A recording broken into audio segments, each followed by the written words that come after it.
What if you didn't have to struggle with food? Imagine yourself looking in the mirror and loving what you see. Imagine a world where you never have to think about your weight. What if you woke up in the morning and you no longer feared food? How will you feel when your weight is no longer a problem? What if you could change your mind and change your body? I used to be slim. What happened to me? If you are overweight, you probably know how to lose weight already. This is horrible. I feel so fat. You have lost tens or even hundreds of pounds over and over and over. The problem is, you keep finding them again. So you try every diet you hear about, but you always regain the weight that you lost, and sometimes even more.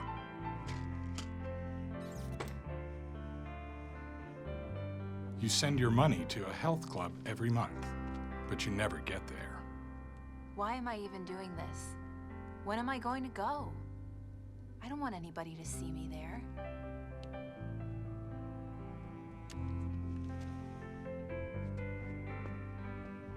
You spend hundreds of dollars on equipment you never use.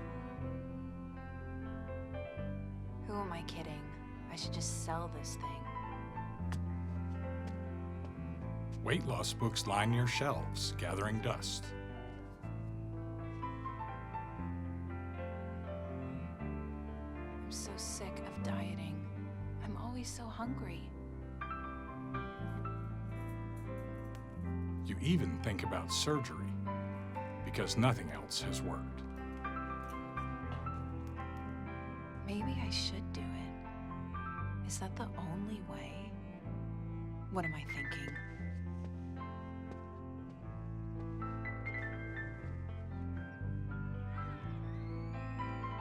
Look at all those people. They all look so happy. Why can't I be that way?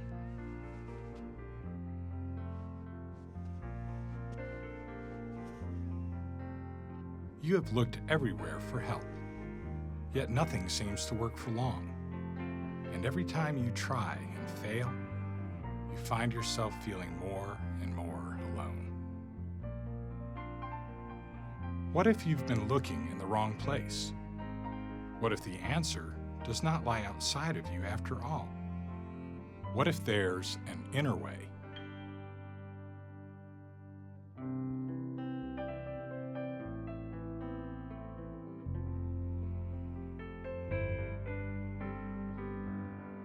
The power to be what you want to be abides within you. Hi, I'm Dr. Dave Smiley. 3 years ago, I found myself at a crossroads. The previous year, I'd gone through a bankruptcy and a divorce. I was working in a prison, taking antidepressants, and I weighed almost 300 pounds. I was miserable. That spring, I watched a film about something called the law of attraction. According to the film, we create our lives with our thoughts and our beliefs. We attract to us those things that we think about most of the time, whether they're things that we want or things that we don't want. When I watched that film, I had an epiphany. Suddenly, everything made sense. I understood that I had created this miserable life. I began to wonder, what would my life be like if I started paying attention to my thoughts? What could I create if I started living my life on purpose? That was 3 years ago. I retired from my job, feeling fully awake and alive for the first time in my life, and set out to find a way to lose weight without following some regimented plan of diet and exercise, without weighing and measuring and counting and slicing and dicing my life into little pieces. I knew there had to be another path, another way, something that was more natural, more peaceful, and more spiritual. I knew that the old way, the outer way, wasn't working.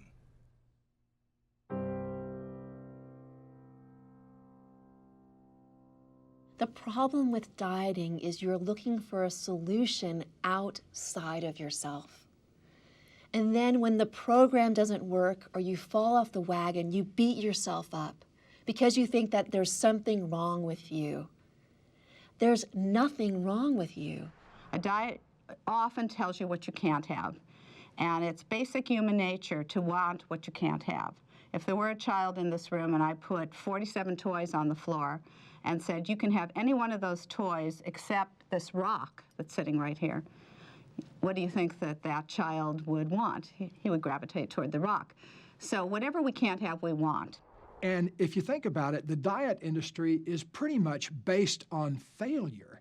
They'd be out of business if the product actually works. And they know that. I tried the cabbage soup diet. I tried the Atkins diet. I tried every diet that you can possibly think of. I even made up my own diet of fasting and eating whatever I wanted on the weekends and then restricting my diet throughout the week. And none of these things worked for me because I didn't have the inner knowing that I was valuable and I had purpose and I am worthy of love. You know, when people talk about weight loss, what they want to understand is that the subconscious mind is programmed to look for whatever you lose. If you lose your car keys like that, you begin to look for them. And it's exactly the same with weight.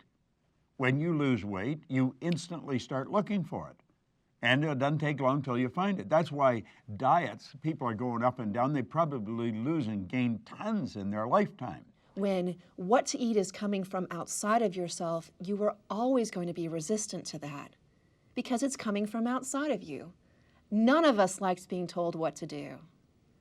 We have this inner toddler that likes to rebel. During World War II, Dr. Ansel Keys conducted a study to examine the effects of semi-starvation on a group of healthy young men.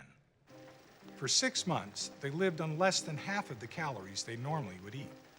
As a result, they lost weight, their metabolism slowed down, and they became obsessed with food. When they were allowed to start eating normally again, many began binge eating, sometimes up to 5,000 calories per day. Does this sound familiar? Although the purpose of this study was to examine the effects of semi-starvation, the number of calories the men consumed each day was about the same as they might receive on a weight loss diet today. So of course you're going to binge when you come off a diet. You've been starving yourself.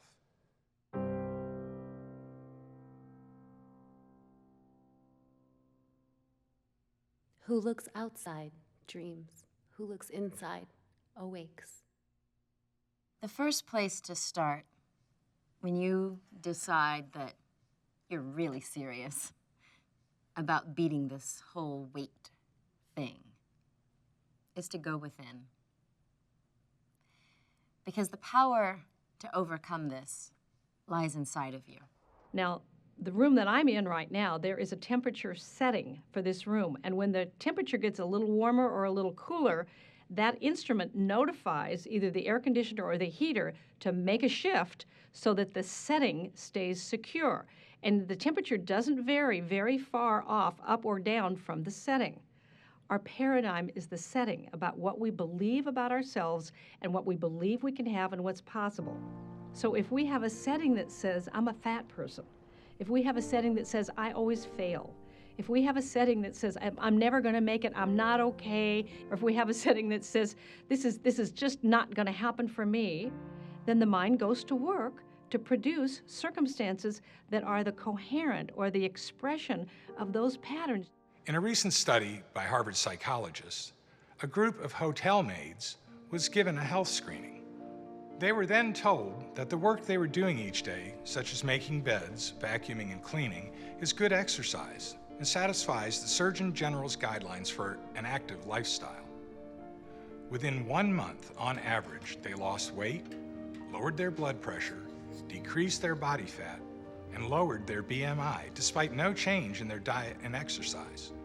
Just by changing their minds, they changed their bodies. When you're dealing with inner way, you're creating an image in your mind, and then your body must execute that image. The body is an instrument of the mind. The body is like a dumb terminal. It's only going to do what you tell it to do.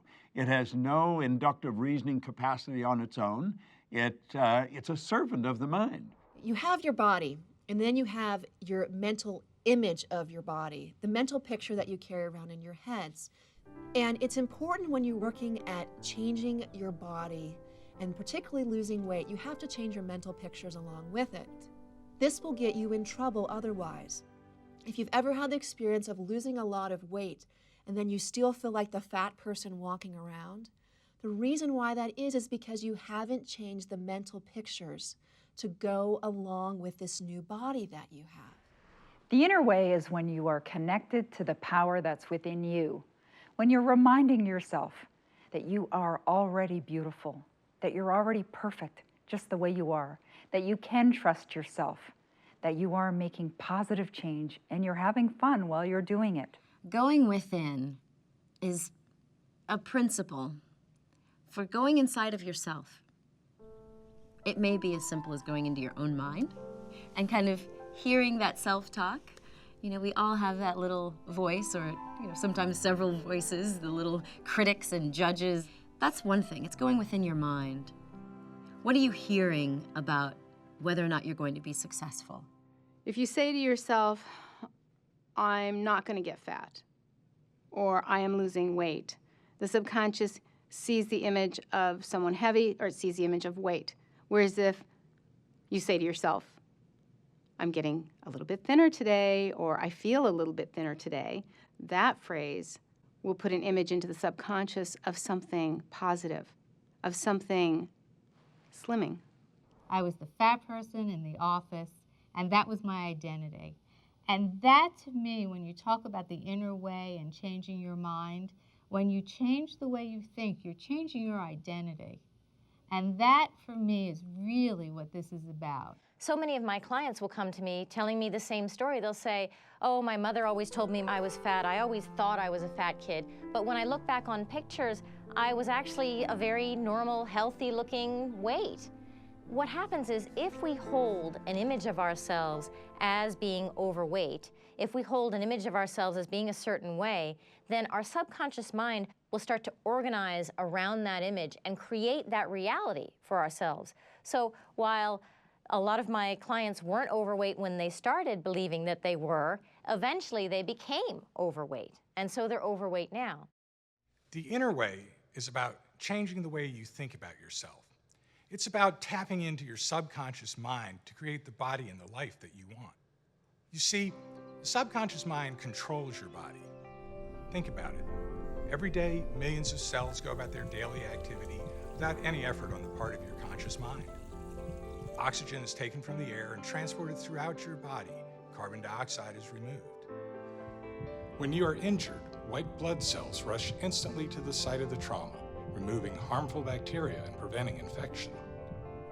When you eat, food is broken down into essential amino acids and sugars to provide energy for your body. All of this is controlled by your subconscious mind. And your subconscious mind is controlled by your self-image, which are the deepest beliefs that you have about yourself. So if you want to change your body, you have to change that self-image. The law of attraction says that if we focus on fat or weight, we're going to attract more of that to ourselves. So with the inner way, instead of focusing on fat, we focus on fit. Face yourself, imagine yourself, and trust yourself.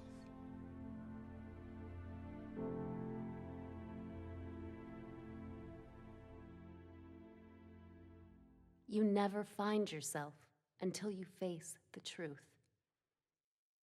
If you wake up and you do not like who you see in the mirror, you're like, look at this, these rolls and this big, gigantic body and that shame and self-loathing, you need to forgive yourself.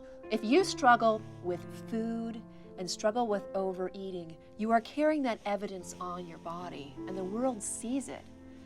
And that's different than someone whose issues are more internal. So you have to forgive yourself. You have to believe that even though you may not like this body that you have, you were doing the best that you could.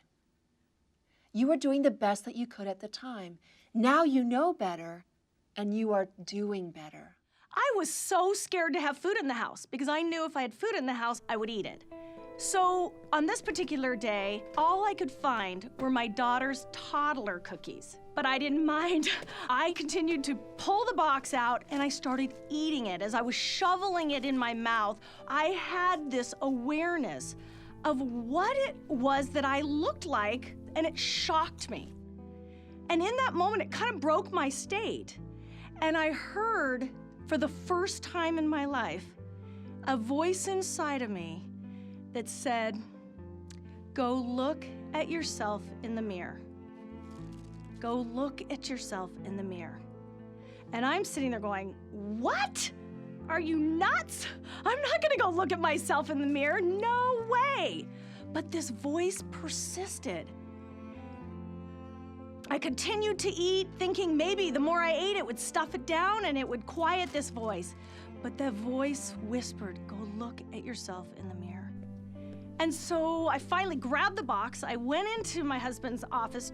I looked at myself in the mirror, and I did not recognize the person looking back at me. I had tears streaming down my face, and I realized in that moment that I couldn't stop eating even if I wanted to. And that, to me, that moment where I just saw so clearly what I had become, how far I had gone, how low I had dipped, I knew I needed help. And I went down on my knees and I said, God, help me. Please help me. And then at that time, I felt this feeling. It enveloped me. It was like this feeling of utter, complete love and acceptance, and it filled me up from the inside. And for the first time in my life, I felt unconditional love, and I felt like what it was to be satiated from the inside, not trying to stuff myself with food on the outside. And it was the most beautiful, loving feeling that I've ever had. If you're blaming outside of yourself, you lose all of your power. So taking it back and taking responsibility. I created this body right now by the habits that I've been doing for some time now. But the beauty in that is that you can change your thoughts, change your habits, and then create something new for yourself. One night, the day shift had a party, and I saw what was left of the party, and there was cake, I remember, in the trash cans. And I pulled off that cardboard place, you know, that the cake frosting sticks to, and kind of brushed off the cigarette ashes and whatever else was on there, and got myself some good old used icing. And I remembered thinking at that time, you know, if you drank, you wouldn't just be somebody who drank too much. You would be one of those guys on Skid Row. So that was my drug of choice, food. And I ate and ate and ate so much. And I must say, I did have a good time putting that weight on. I'm not gonna lie to you. People eat because it tastes good, bottom line. So you're gonna have to figure out how to break the addiction without making yourself crazy, because food is something that you need to eat on a regular basis, where cigarettes and alcohol and drugs and stuff, you can quit that and never see it again and you'll be just fine. When a normal eater eats, they eat and they have enough and then they don't want to eat anymore. But when a compulsive overeater eats, it can just set off the craving. Same thing with an alcoholic. Most people who enjoy a glass of wine, they'll have a glass of wine, maybe they'll have two. That's enough, that's plenty. An alcoholic maybe hasn't had a drink in months. One glass of wine, that's all it takes for the lost weekend to ensue. It's the same thing that happens with a compulsive overeater. I remember one time during my big weight loss period where I completely lost it one weekend. I was visiting a city and I passed by an ice cream emporium, and I sat down and I had, I think, the world's largest hot fudge sundae. I just went completely unconscious and I got so sick after eating that hot fudge sundae. Not only did I put on a few pounds by the next day, but I was just sick for several days. And it really taught me a lesson that in the act of growing our spirit, we're going to come up against the very things we find most unlovable. There's going to come a point where you're going to have to decide, is it true? Do these belief patterns, do these thought patterns serve me, or are they hindering me? Are these beliefs empowering me and inspiring me to live my purpose? Or are they keeping me in that negative downward spiral where I feel like I'm not good enough, not smart enough, not pretty enough, not successful enough? You see, we're emotional beings. We're expressing emotions all the time, but we're also habitual beings. So we need to get into the habit of expressing and connecting and feeling those emotions that will draw to us that which we desire. I needed to start loving my body. But in looking in the mirror, I had a very, very difficult time. So I said to myself, okay, I'm going to start with one thing. What can I say that for today I like about my body? And it was really hard to come up with it, but I finally came up with that I like my eyes. So every time I passed a mirror from that point on, I would look in the mirror and say, I like my eyes. And I would look deep into my eyes. And then over time, I truly began to say, I love my eyes. And what else can I maybe love about myself? You know, so many people that I've worked with that struggle with eating disorders or obesity, they've lost touch with their physical body. They dissociate or they insulate. You know, for people who've experienced some sort of trauma or abuse, and they've found themselves eating to comfort themselves, as they gain weight, it provides almost a protective shield. And so they've practiced numbing out their pain so they don't feel. In our culture, we're taught to have some ice cream. It'll make you feel better. And growing up like that, you build habits around stuffing those feelings down, numbing those feelings when you feel upset or emotional. And when you're traveling this journey and you're focused on the inner way,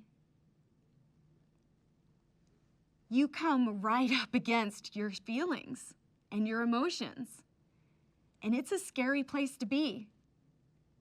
And you know that if you eat some ice cream, you won't have to think about it anymore. But if you choose the alternative, to go the inner way and to explore, what is this feeling doing? What does this feeling mean? Then you have an opportunity to express it, to release it. And as a result, you're healed. I have my doctorate degree in psychology. I know what we do in Western thinking. When a negative emotion comes up, rather than dealing with it, we shove it back down. So the negative emotion comes up, you shove it back down. And I ran that pattern. I would go, I want to be healthy. This fear of even going into the gym and having to look at other people that are healthy and deal with my own physical body. And instead of dealing with the fear, I'd shove it back down. You need to not only realize that you have the knowledge inside, you have to be willing to face these things, these fears, these negative emotions. And you need to be willing to release them and let them go. Because I teach the law of attraction. I teach the idea that positive thinking makes a difference, and it does. No amount of positive thinking released my fear. No amount of positive thinking released my sadness. I had to let these things go first. When we think about accepting our overweight, out of shape, cellulite-ridden bodies, we think, no, I can't accept that. But if you were to accept it, what would happen then? What would that make possible? The number one objection that I hear from people about accepting themselves, they say, I can't accept myself as I am. If I accept myself as I am, I'll become lazy. I'll just lie on the sofa and eat bonbons all day. The truth is that when we accept ourselves as we are, exactly as we are, then all of a sudden we want to take great care of ourselves. We want to nurture ourselves. Think of a child that you love. When you love a child as it is, you naturally want to take care of that child. You want to nurture the child. It's like you have seeds planted in a garden. And if you want those seeds to sprout and grow, you have to nurture them with love and acceptance. And once I started appreciating my body exactly as it is, my body responded in a very positive way. And I went from a size 12, and now I'm a size 2. When you are eating and eating and eating, and you cannot get enough food, that is a sign that your deeper needs are not being met.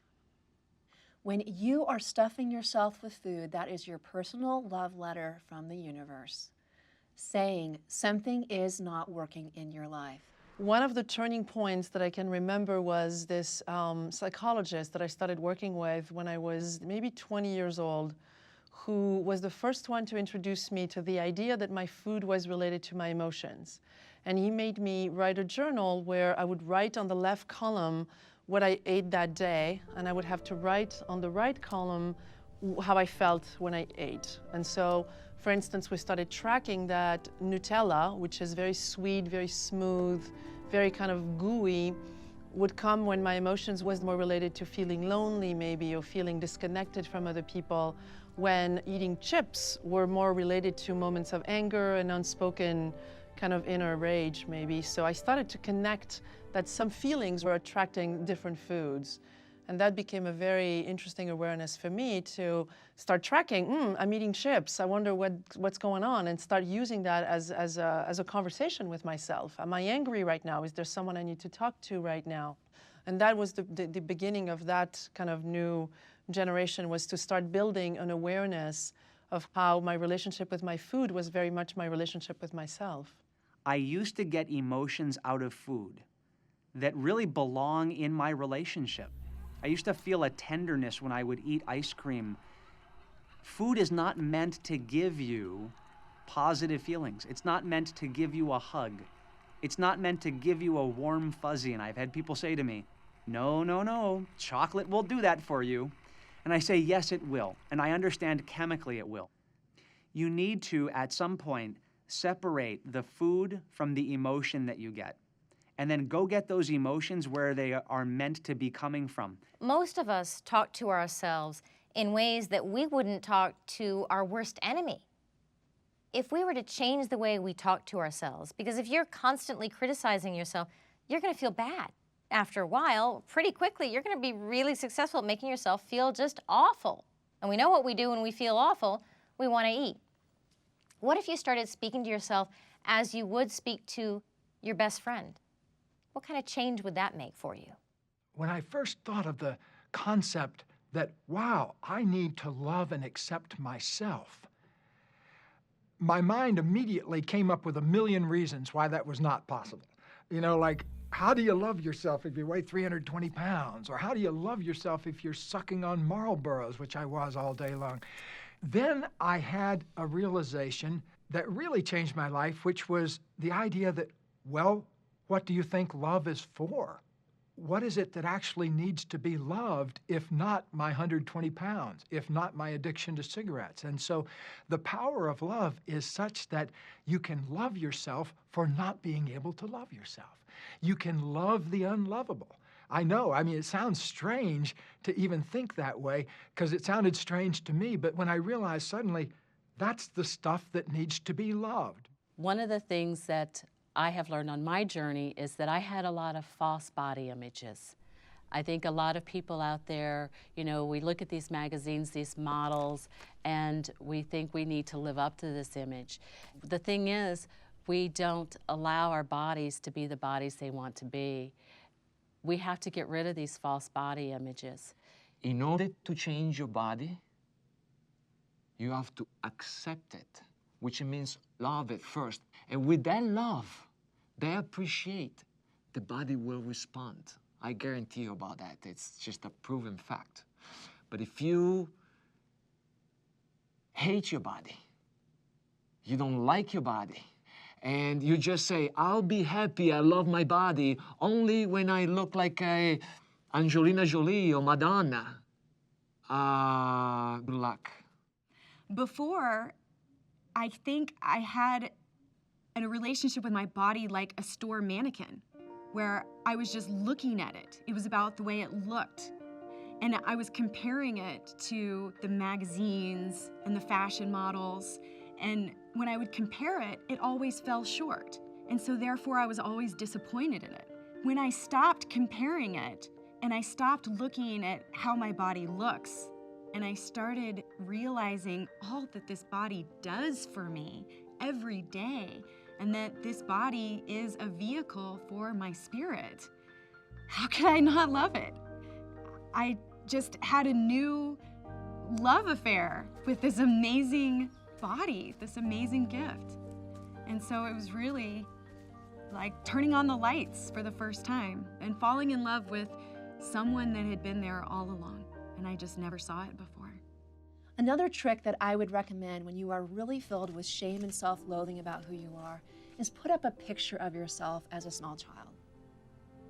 This reminds you of who you really are, because most of us look at children and we see them as innocent. So if you can put up a picture of yourself, it reminds you of the innocence that is in you. And that can help you love and forgive yourself, no matter what you see on the outside. I've been given this body not to beat up, not to put down, because sometimes we say things to ourselves that we would never say to anyone else. And you have to remember that every time you say those things to yourself, your body takes it personally.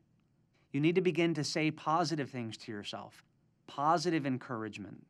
And you need to begin to talk to yourself like you would a child that you are in charge of, a child that you are a parental figure for, someone that you love and care about.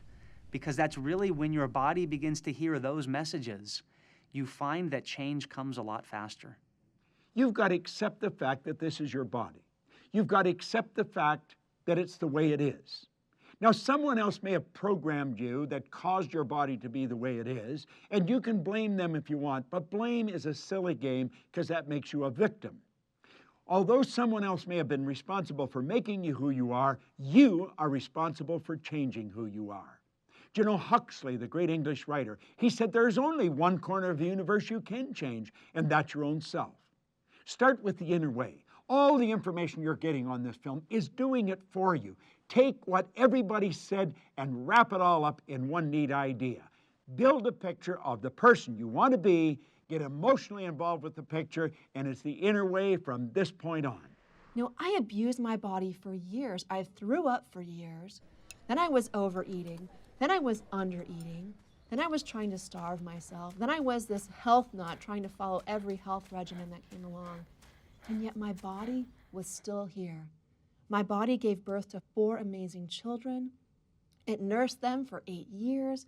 I ran a marathon. My body allows me to wake up every day and live in this world. It allows me to connect with other people and to make love with my husband and to eat delicious food. What a gift. Appreciate your body, that despite how unkindly you may have treated it, it is still here for you. Can you start there?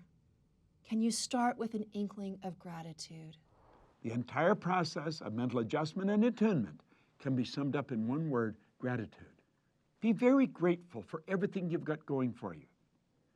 Be very grateful for all the great information that you have attracted to you. You've attracted this information. You've attracted me into your life. You've attracted Gay Hendricks, Dave, Mary Morrissey into your life. It's not an accident we're here. Put it down to anything you want, but I'm going to tell you this: you've attracted everything. We're here to help you. You want to be grateful for it. That'll help you make the mental adjustment and help you tune in with the laws of your being. Gratitude hooks you up to your source of supply. Most of us are living lives that aren't what we want. We're not grateful until the form comes, I'll be happy with myself when I lose 50 pounds. I'll be happy with myself when this thing happens, when I finally have a bank account big enough, or when I finally have the home, or I finally have the partner, or whatever it is we think is the thing that's going to fulfill us. We seek to get it before we allow ourselves to feel, and it's backwards. This is the inner way. The inner way is that we get the picture and we begin to imagine living that life the best we can, imagine being the person who is living that life. That person probably does some dishes. That person still probably does some laundry. That person drives their car. And so you begin putting it on, being that person. And how would that person walk through the grocery store? What kind of food would that person pick? What reading is that person doing? What's the conversation? You can bet that the person who is living the life you're imagining is not complaining. They're grateful. And so as we put on gratitude, we begin to find that ideas that are harmonious with the outcomes we want to create start coming to us.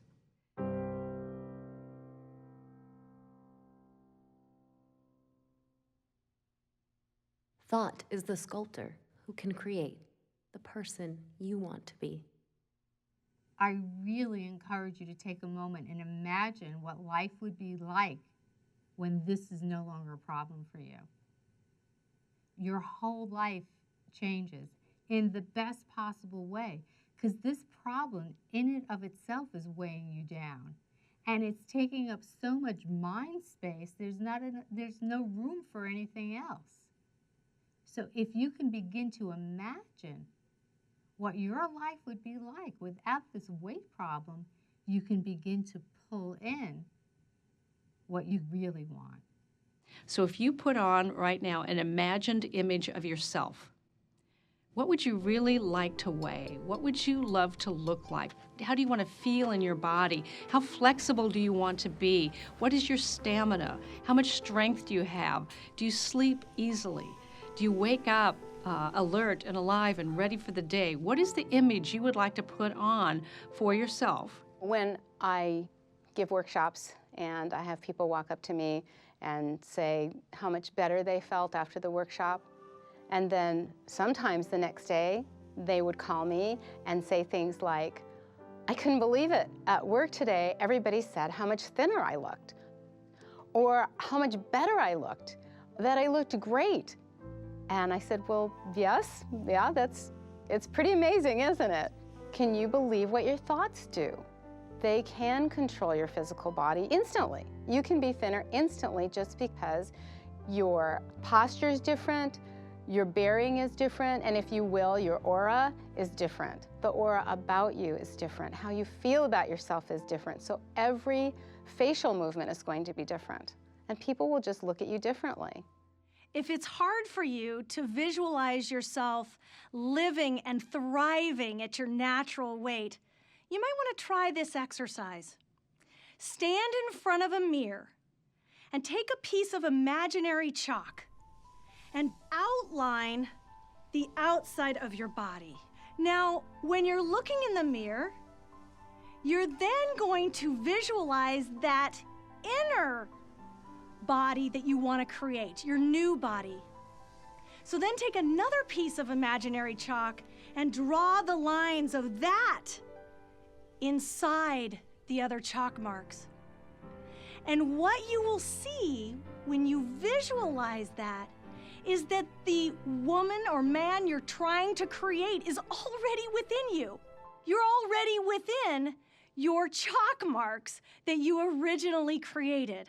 If you're growing a garden, for example, and you plant seeds, and you've got this wonderful soil, and you till the soil, and you prepare the soil, and to me that's also allowing myself to be more positive. And I plant these positive thoughts, and I nurture them, and I water the garden. I don't expect it to grow overnight. I expect that it will take a short time, maybe a few days, but I do see progress. When I start seeing weeds, however, I need to protect that new growth, so I need to pull the weeds. And to me, those weeds are the negative thoughts that I'm going to have, because I'm human as well as spirit.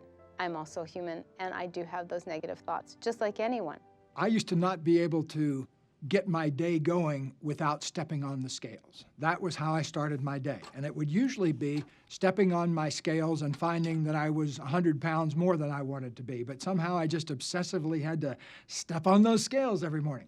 I haven't stepped on one now in a long time. I think the act of stepping on a scales for most people is an act of self-sabotage and self-punishment. So I look people right in the eye and I say, can you imagine a life where you never thought about stepping on scales again?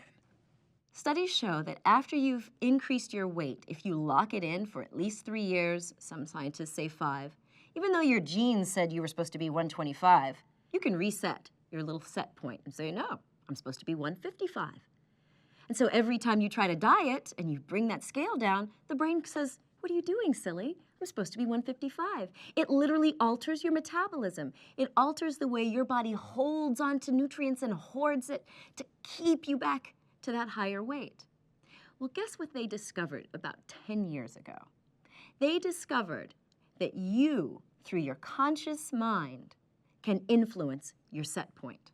That's right. You can influence your brain. So that part of your brain that says, oh no, I'm supposed to be 155, not 125.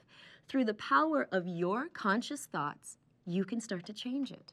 If I say to you right now, don't eat, don't think about food, the first thing you're going to do is think about eating and think about food.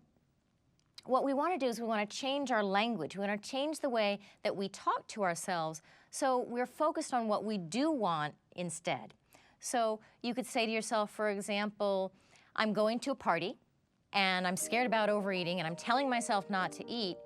Well, ask yourself this question, this one question, which is incredibly powerful. The question is, how would I like to be instead? So I now imagine myself going to that party. What am I going to focus on if it's not the food table? I'm going to focus on the people, for example. I'm going to focus on connecting with the people that are there.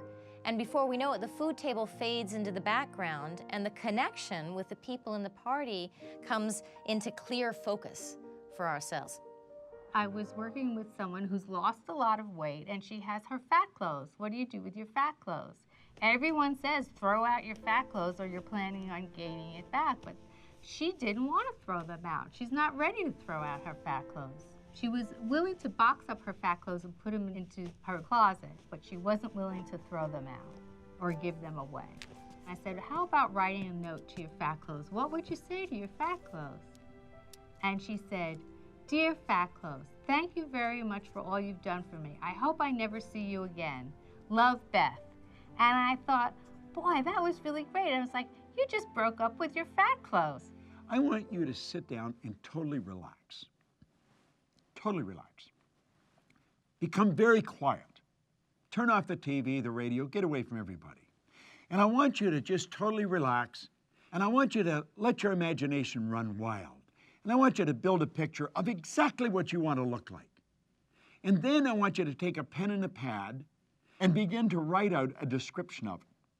And start by writing, I'm so happy and grateful now that. And describe the image that you've got. Now, while you're doing this, your old paradigm's going to say, Betty, Harry, this is nuts. This is never going to work. Proctor doesn't understand all the problems you've got. Listen, Proctor does understand. Proctor's overcome the problems, and he's telling you how to do it. I want you to really be specific.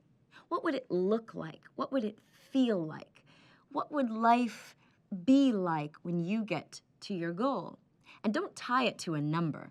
I think sometimes we get so fixed on a certain number or a certain weight or a certain dress size. I want you to tie it to how you will live your life. If you weren't obsessing about carbs and points and food and how you looked and whether your butt was looking fat, if you could focus on how you would live your passion at that goal.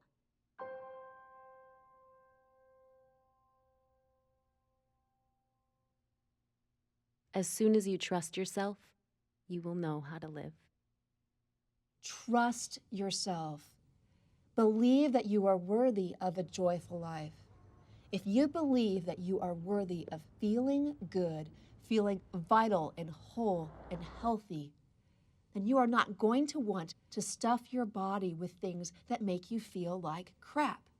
To change your subconscious mind and to really have an understanding of all of this, you have to repeat it. You have to really embrace it, not just program yourself, but to embrace every aspect. So watch this, learn about this, take this in, and each day embrace a new aspect of every bit of these teachings to help you to really grow and become and to create a beautiful you. You know, the Buddhist texts, they all start with this phrase, "O nobly born." That's what you are. We all are. We are nobly born. And all this other stuff on this outside, you know, my flabby thighs and my peccadillos and my habits and my overeating and the crankiness I have, and I get irritable, all those kind of human failings, those are not who we really are. Who we really are is nobly born. And every time you care for yourself, you are stripping away those barriers that keep you from that true self, that allow that true self to come out and shine and manifest in your life. So self-care for me is a bridge. It's the bridge between your humanity and your spirituality. It's how they meet. It's how you bring that spiritual, that inner way, that true being that you are out into your physical life. The truth is that the divine self, that spirit is within. If we allow ourselves to go in deep enough, deeply below the fears of not being good enough, if we sink to a level even below that, that's where we find the divine within. It is within us. And in finding that, we have tapped into a tremendous source of power, way more than we could ever have just on our own, trying to use willpower. The way to activate the inner divine wisdom is actually creating the space through silence. It's when you are sitting and you're alone and you're able to allow that silence to take over inside of you. That's when that inner voice becomes stronger than all the outer voices of the world. So every day, as you're nurturing this seed with love, what are you doing? What are you doing to nurture it? What are you actually doing in your day-to-day life? Well, how about as you wake up in the morning, you begin to talk to yourself much more lovingly than you ever have. You begin to tell yourself that you're doing great, that you're getting a little bit thinner, that you feel a little bit thinner and stronger, and that you love yourself no matter what. And then when you look in the mirror all throughout the day, you begin to see the changes. You notice the changes. Even if they're not really there, you can pretend you're changing because it works. Willpower is not the way to go. If there is ever a war between the willpower and the imagination is going to win hands down every time. Just hold the image of what you want. There should be no struggle to live the way you want to live. Let the image hold and guide you, and then let your intuition tell you what you can, what you can't eat.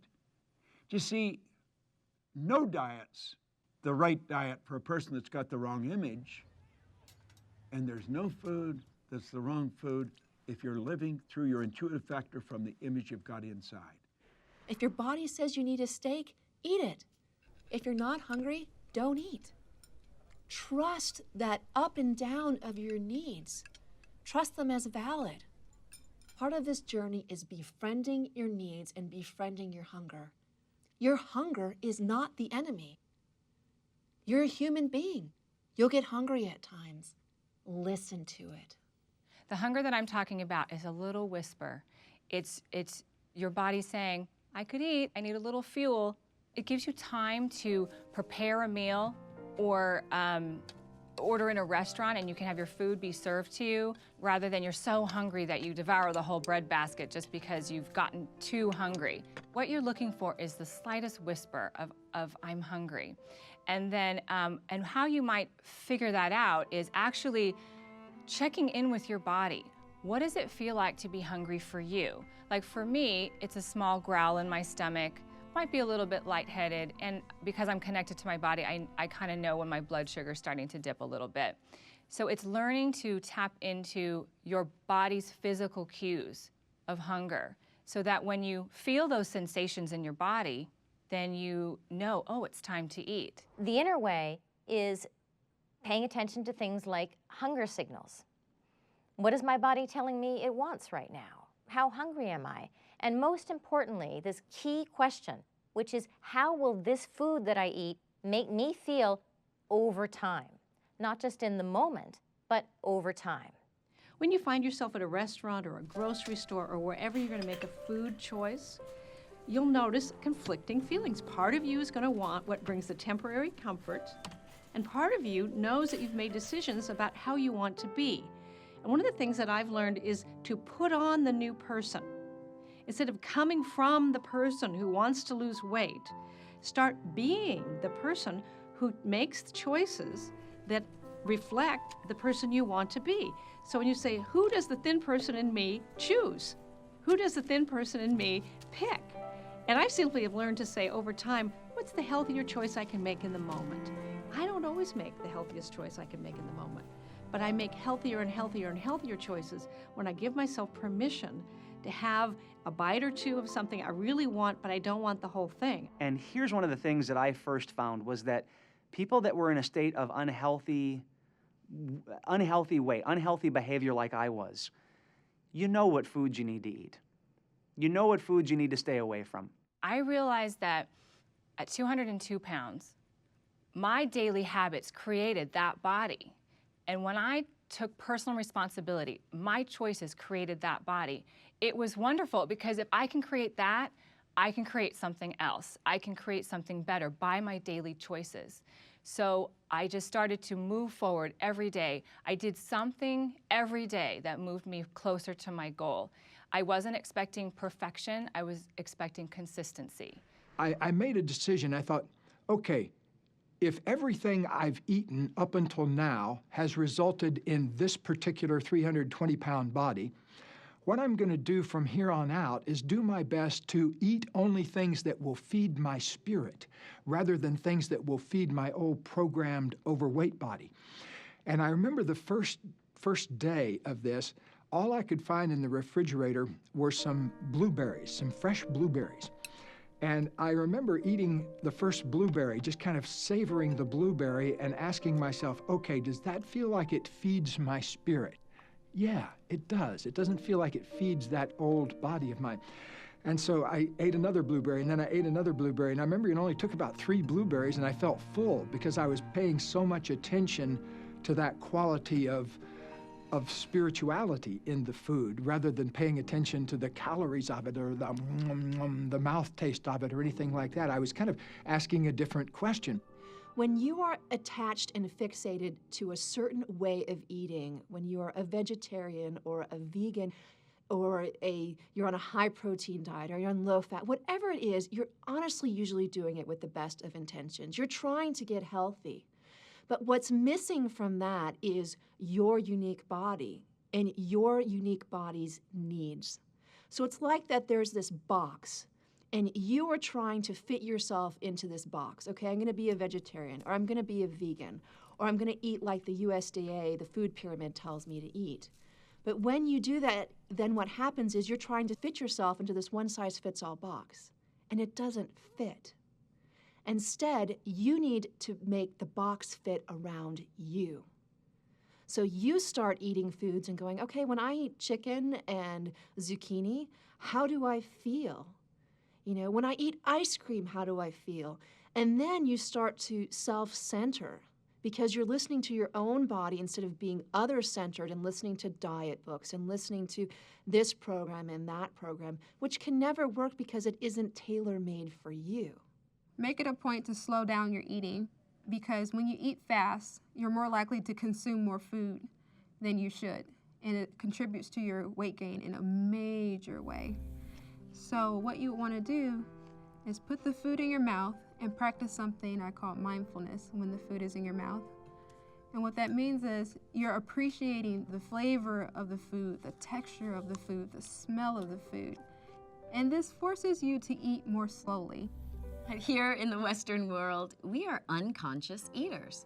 How many times have you caught yourself sitting on the couch, throwing some chips or some cookies back, only to realize they're gone in the blink of an eye? Because you've been unconscious. You haven't been really thinking about what you're putting in your mouth. Since I started to really practice conscious eating, and it's been a long time, I don't miss anything.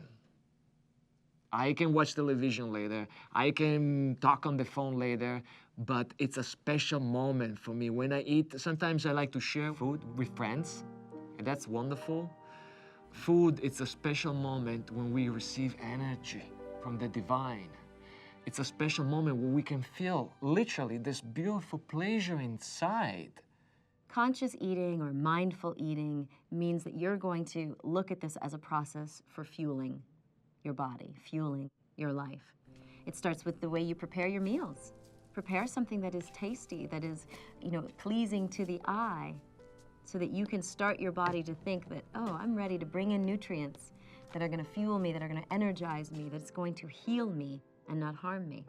Eating until you're 80% full actually allows you to eat at a comfortable level because it takes about 15 or 20 minutes before the stomach can send the signal to the brain, I'm full. So if you eat slowly, if you chew your food, if you're in a stress-free, quiet environment, you're able to register when you're 80% full, so you can stop. Then what happens is that after you stop eating, you feel yourself getting fuller and fuller. And this is the signal from your stomach going to your brain, in fact, I am full. One day I had a new client come into my office and I was wanting to teach her all of the principles of listening to her body and choosing food that she really liked. And it was around noon. And I said to her, "Are you hungry?" And she said, "Yeah, actually I am." It was a few minutes before she was going to leave my office. And I said, "Well, what do you feel like eating? What's your favorite food?" And she said, "Oh, I would love to have a grilled cheese sandwich. I haven't had a grilled cheese sandwich in so many years because it's so fattening. It's going to make me fat." And I said, "Well, you now have the complete freedom to have exactly what you want to eat. Do you have any idea of where you could get a grilled cheese sandwich?" And she said, "Oh, yeah, I could find a place." And so she left and came back the next week, and she was so excited. She came bouncing into my office and said, "I can't wait to tell you my story." I said, "What happened?" She said, "Well, I went to this restaurant," and she said, "You're not going to believe this.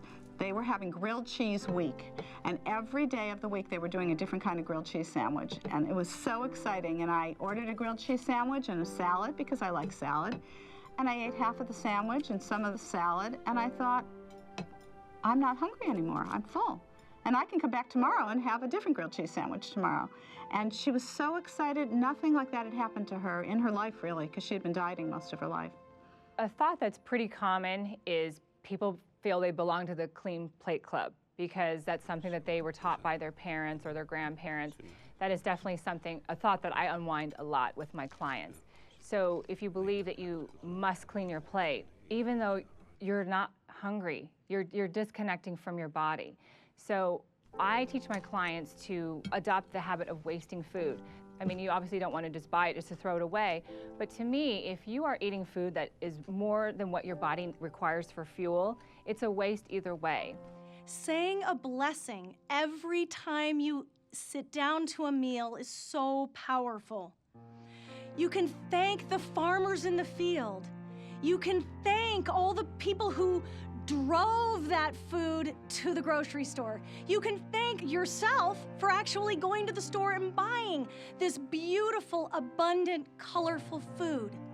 When you bless the food and bless the people around it that their hands have touched it, the food takes on a new energy and it's filled with life.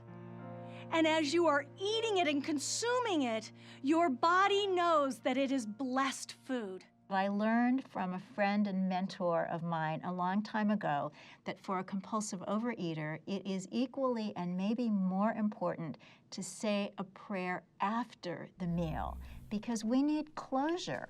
A problem for somebody who has an eating compulsion is when's the end? Dinner is good, so let's just keep eating it. So to say a prayer at the end of the meal is a beautiful punctuation.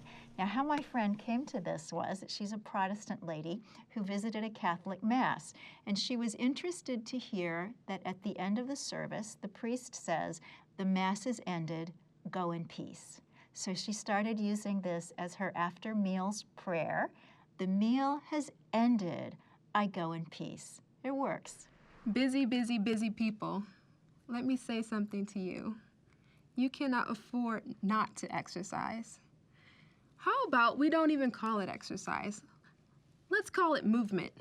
You have to make your body move more than it is right now. Because if your body does not move, you will become weak. Your bones will be weak. Your muscles will be weak. Your metabolism will slow down. So much of what we do to take care of our bodies comes from other people. We go and lift weights even though we hate it because some expert says we have to go and lift weights. When you may be someone who feels really good walking every morning, trust your body. If you like to dance, dance. If you like to swim, swim. If you wake up one day and you're exhausted and your body tells you need to rest, rest. Wherever you start out at, that's fine. I mean, if you just like walking, by all means do that. If you like yoga, some people like weight training, some people like kickboxing, some people like spin. Me, I don't like spinning. I tried it once, never do it again. It's not something I enjoyed. It obviously works for other people. It just doesn't work for me. So I like yoga, I like walking, I love walking, I like rollerblading. You know, find something that works for you because you're more likely to do it if it's something you enjoy. It's getting out and working the muscles I want to work, playing in the water, I'm swimming, I'm doing yoga every morning, hiking, I'm doing all of those things. Every day I'm doing something because it feels good, because I want to do it. It's totally different when you're thinking from the inner way. And so if you can connect to that childlike spirit that's inside of you that enjoys moving your body, having fun, what feels good for you in your body, then you're going to develop a positive relationship with exercise. I think the real magic of the inner way is finding your own true compass inside, finding your own reference point in your own spiritual life inside yourself. I heard lots of women's stories and all of their pitfalls, all of their stumbling blocks. One main challenge a lot of weight loss companies never address is the spiritual aspect. There's no mention of virtues like love, patience, peace, inspiration, encouragement, generosity. And these are the virtues that make you strong enough to continue to eat right and to exercise and to take care of your body and to love yourself. Live the way you want to live. Build the image and understand the law will see that it moves into form. It must. That's an absolute law. A law is something that works every time for every person, everywhere.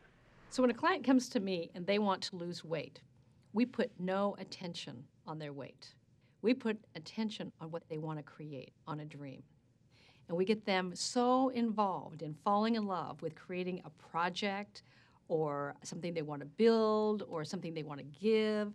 Because what happens is when you fall in love with a bigger idea, what was your problem diminishes in its hold on you because you're moving at a frequency that is much more compatible with a life that is what you really want to live.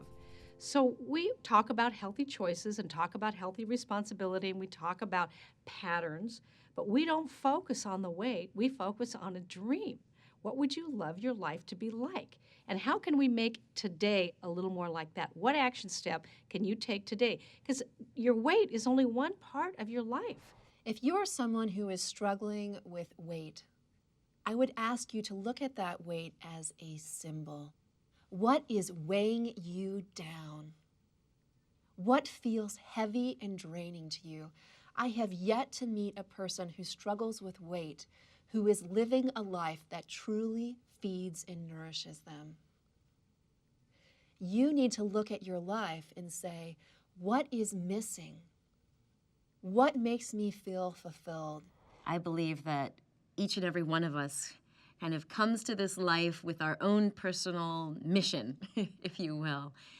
And though we might kind of get put into these little boxes of conformity, there comes a point in almost every person's life when they realize, I'm not living my passion, or I'm not living my dream. I may have done what I was told to do, or what I thought was the most prudent thing for me to do.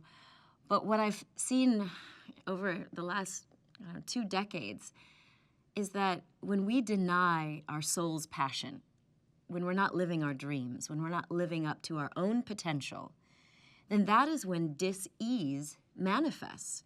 We are so much more than our bodies and so much more than a number on a scale. Our purpose here in life is to feel and know love. When we feel and know love, that is the springboard that allows us to accomplish our dreams, to be who we were destined to be. But it starts with love.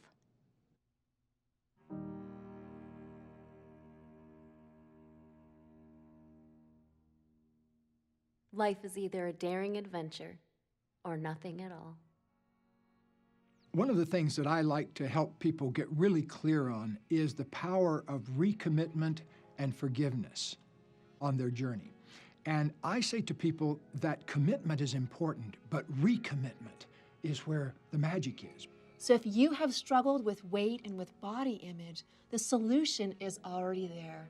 The solution is in turning to yourself and saying, what do I need?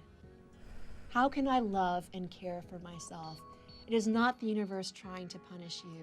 It is the universe trying to wake you up into the fullest expression of who you are. So I tell people, get good at forgiveness and recommitment on your journey, because you're going to have plenty of opportunities to use both of those things. A sailboat has a destination in mind, the captain does, but nobody goes straight line. They tack, they go back and forth, a little off track and then they come back, and then a little off track and then they come back. The key is to keep your destination in mind, and then with each choice, do your best to make your healthiest choice in that moment.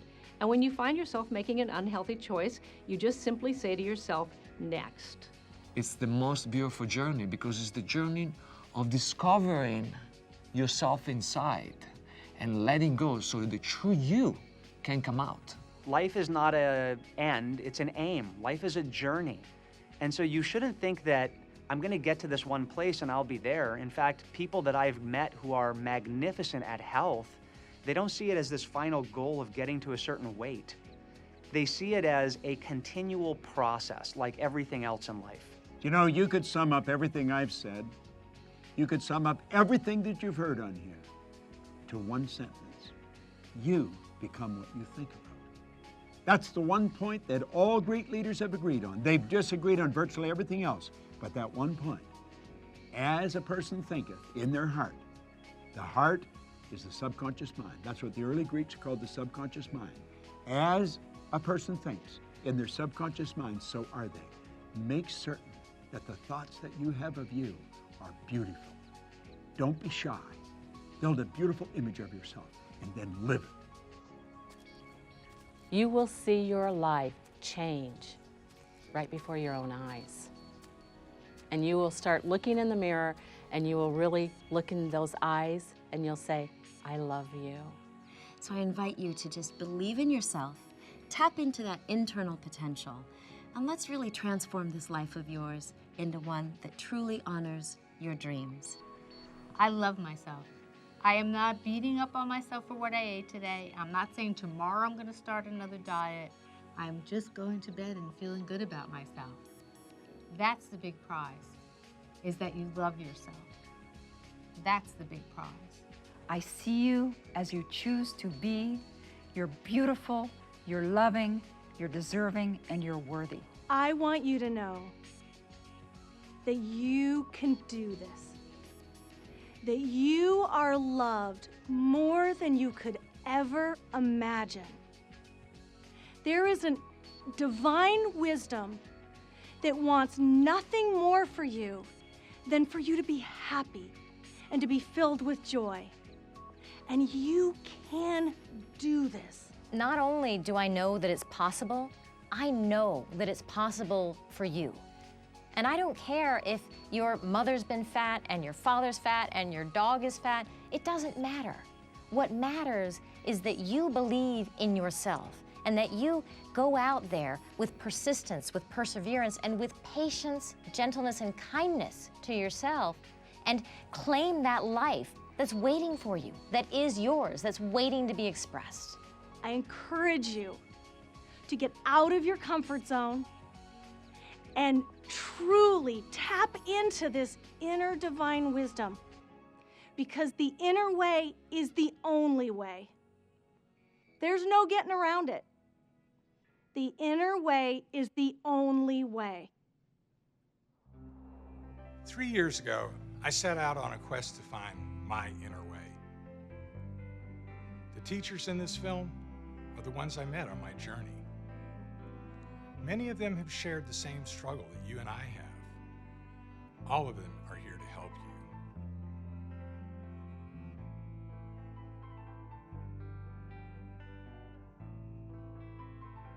Watch this film over and over. Share it with those you love who are going through the same struggle. Get the concepts firmly planted in your subconscious mind. Your body is an amazing gift. It has been given to you so that you can experience life and experience it with abundance. You can have the body and the life that you want. Just be willing to face yourself, imagine yourself, and more than anything, trust yourself. And I promise you, you will find your inner way.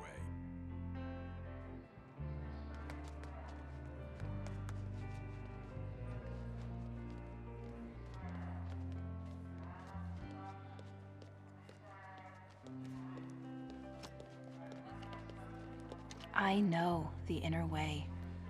I feel the inner way. I have found my inner way.